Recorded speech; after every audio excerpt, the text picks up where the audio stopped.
just a, it's across the street, but it's like a world away. The synagogue. It's amazing to be with our cantor, Scott Harris, the two of us. It's just nice being together. And I mean, it's nice on Zoom and seeing him on Zoom and singing along at home, but and that's plenty lovely too. We're very fortunate, and we're fortunate to have Michael Scott for coordinating a lot of the technology here, and our Religious Practices Committee for doing all kinds of things, and to prepare for this, and our special task force and coronavirus task force, and our security committee and our House committee. They've done a lot, and they care a lot about you and about this congregation. It's wonderful to see. I'm going to ask some what-ifs. I'm going to ask some what-ifs, and I'm not going to answer all of them. But I think I'll point a direction towards some of the answers. Not that I know them, but I think that I do know where some of the answers reside. What if there's not a vaccine that comes out anytime soon? What if a vaccine that does come out, the best it can do is provide an immunity for some people for 3 months and no more than that? What if? I mean, there are some, we've had coronaviruses before, and we call them common cold. Common cold sort of encompasses a lot of things. But some of them, some of the common colds people can catch over and over and over again. And it's not that big a deal because it's not that contagious, and it's not they're not that deadly, common colds. But this is an interesting one. This novel coronavirus, this COVID-19, it's a little different. So what if a vaccine only lasts 3 months? What if there's, like some diseases like chickenpox, it stays in our body for the rest of our lives in pockets, and it comes out and goes away? What if this disease is like that? And it keeps coming back. We don't know. What if? Well, then we have to ask some other questions. What if opening up schools isn't a good idea? What if these quarantimes, I've heard it called, these quarantimes, what if they become the new normal for several years or a decade? What if there's not going to be a live sporting event? You're not going to go to a UConn women's basketball game or a Yankees baseball game, not just this year, but for many, many years to come. Who would want to be in a crowd of people yelling and screaming? Who would want to be in a crowd like that if the disease were still contagious and you can catch it over and over again? Wow. Who would want to be in crowded restaurants? Who would want to send their kids to play in live sports where we have such close contact with other people? What would the world look like? What would America look like? What would your town look like? What would our lives look like? Those are some questions. Jewishly, we've got some answers. Right now is a particularly, I'm going to say unfortunately, very timely moment in the Jewish calendar. We're in the month of Av. We've just started into it. Av is towards the end of the year. There's Av, and then Elul before we get to the new year with the Tishrei, that's Rosh Hashanah. We're in the middle, well, we just started the month of Av, and coming up is the 9th of Av. That'll be Wednesday night and Thursday. The 9th of Av is the holiday, the holy day we call Tisha B'Av, or Tisha B'Av. Means the 9th of Av. It's the day when a lot of horrible things happen to Jews. It's the culmination of, because we have sinned,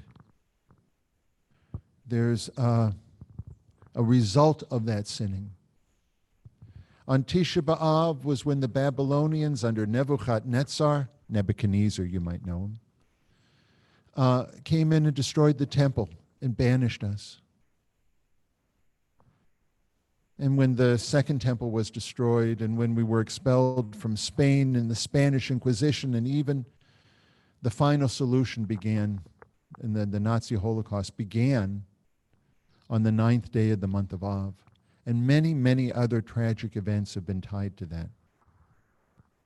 That's freaky in and of itself. But one of the things we do on the 9th of Av is we read from a harrowing book, a book of the Bible called Lamentations, which describes what was going on in Jerusalem and the environs just after the destruction of the temple and the banishment of our people by the Babylonians. And they talk about places. They talk about places in ways that for most of us we would never really relate to. We would say, oh, yeah, right. Maybe I saw a movie that depicted something like that. But they talk about places where thousands of people would gather that are now vacant and empty. We can relate to that. They talk about huge places where there are wild beasts. I imagine there's plenty of raccoons and plenty of football stadiums having a wonderful time there. They talk about towns, cities being deserted. No one going to restaurants, shops boarded up. And we could say, oh, that would never happen. We would say that in most years, but oh my gosh. This book, it's as though it was written for today. It's as though it was waiting for today. Thousands of years, 2,500 years it's been waiting, because we need to hear it now. It was a time that is worse than now. It is worse. But now is a time where we can hear the words so differently than ever before. Situations like that broke almost every nation of the world. They were not able to get up again after it. But somehow we Jews are here. Somehow we've found some path or some truth or some force or some insights, some hope, some faith, something to nourish us, to pick ourselves up from something that was much worse than today. Right now, we lead up, today, we're leading up to the 9th day of Av. And it's a time on our calendar where we're supposed to look around and see what's going on, knowing that that horrible day is going to hit us, the 9th of Av, the lowest point. And we look around, what are we doing wrong? What is a proper direction? How can we turn? And we keep sliding. We keep sliding in the wrong direction towards the 9th of Av. We're moving in it. I give the analogy, it's like we're a cartoon character that's running, and realizes we're going the wrong way, but we keep sliding for a little bit until we get to the 9th of Av, and then we turn around and we can start to turn. We don't get ourselves out of the hole, but we start to repair it. We start to turn a little bit. So at this point right now, it's going to get a little bit worse before it gets better. Wow, isn't that relevant for today? But we do start to turn around. And this Tisha B'Av, I do almost all Tisha B'Av, but this one,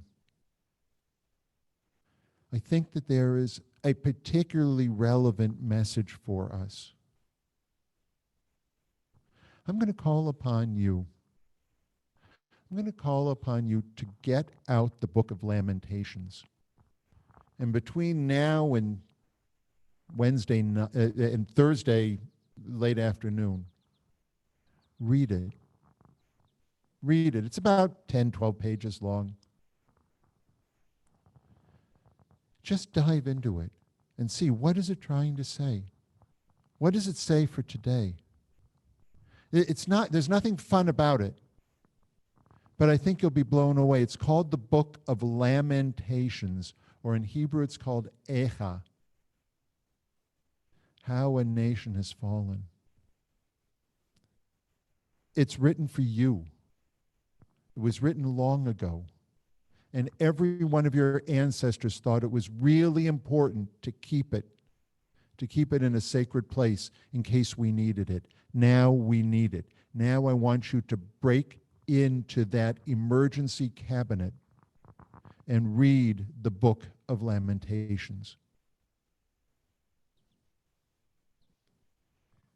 The tradition says from sundown on Wednesday night, you don't need anything until sundown on Thursday. I'm going to tell you, don't ignore that. Don't ignore that. I think if you ignore it, you'll be missing out on some incredible insights that you'll get, not from someone telling you, but from you experiencing something. More than any other year, finish your dinner Wednesday night. Don't have any late night snacks. Don't have anything the next morning. Read the book of Echa, read the book of Lamentations, and be aware of what's going on. Listen to what it's saying and what clues it has for today. What insights does it have for today? What was lacking? And it'll help us understand what's lacking today. Who's hurting and who's crying? It'll help us hear who's crying today. Look, if you can make it all the way till Thursday night without food, great. But at least go sometime. You know, like if you need to eat food for your health or whatever, I totally understand that. But go sometime when you're hungry. Go sometime when you're hungry on Thursday. If you got to drink, I understand it, but go sometime. Feel what hunger and what thirst are like for a little bit. Now, these days they start kind of a chain reaction of events in our calendar. This today leads to the 9th of Av, which is the lowest point, the turning point. We used to, in our congregation, I invented a new ritual for Tisha B'Av. We used to go out into the field and pick produce for the poor.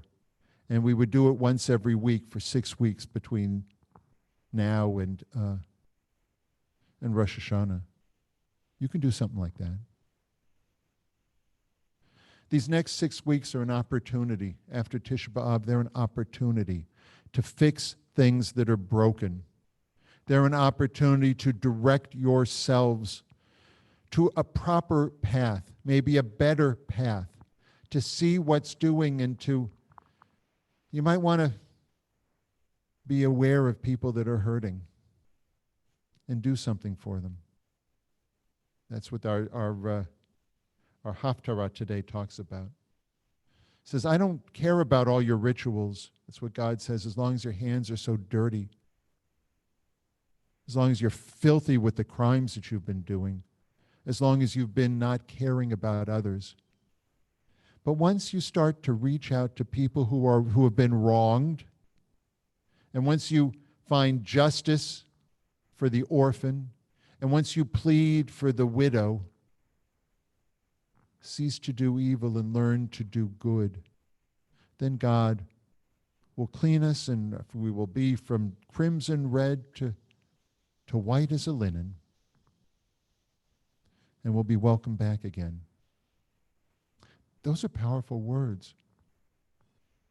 Figure out what you're going to do over these 6 weeks. You've got 6 weeks. You can do a lot in that time, because after the 6 weeks comes Rosh Hashanah, these high and holy days of awe.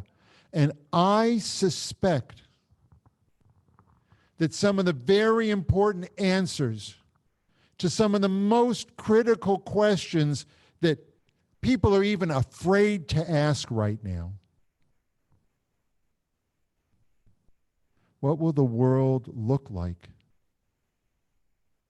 if we can't go to school, can't send kids to schools? That's a hard question. How will we be able to have community if we can't all come together for a 4th of July celebration? That's a hard question. What will happen to our economy if most of the people do not want to go out shopping or eating in restaurants? That's a really hard question. How do we build community? What does it mean to have a neighborhood or a nation or a religion? I think the answers are there for us in these high and holy days of awe and how we prepare for them. They're how we've gotten to where we are today, in times that are worse than these. These are very, very bad times. They're very bad. People are really dying. Many of us know people, some of you have been spared knowing people that are dying. I guess in some ways you're blessed, but not every way. And people are really scared. Really, really scared. But this might be the worst times you've known in your life, but it is not the worst times we have known as a people. We've been handed these gifts, these insights, these traditions, the things to do. They give us hope, they give us faith, they give us direction. If we ignore them, I think we ignore them to our peril. I don't know of other things that speak to faith and hope, and it is so needed right now, than our religion. I applaud you for challenging, for cherishing. I applaud you for cherishing this community as much as you do, and for listening, because I think we need each other. We need each other over these next few days, months, but I'm going to say certainly for years and years to come. It's going to get worse before it gets better, but I'm looking forward to it getting better. I'm looking forward to new insights and new faith over these next few weeks, leading up to a monumental, a majestic, a divine, high and holy day of awe. Please join with us together, because it's going to get better. It's going to get worse before it gets better, but it's definitely going to get better. We need each other.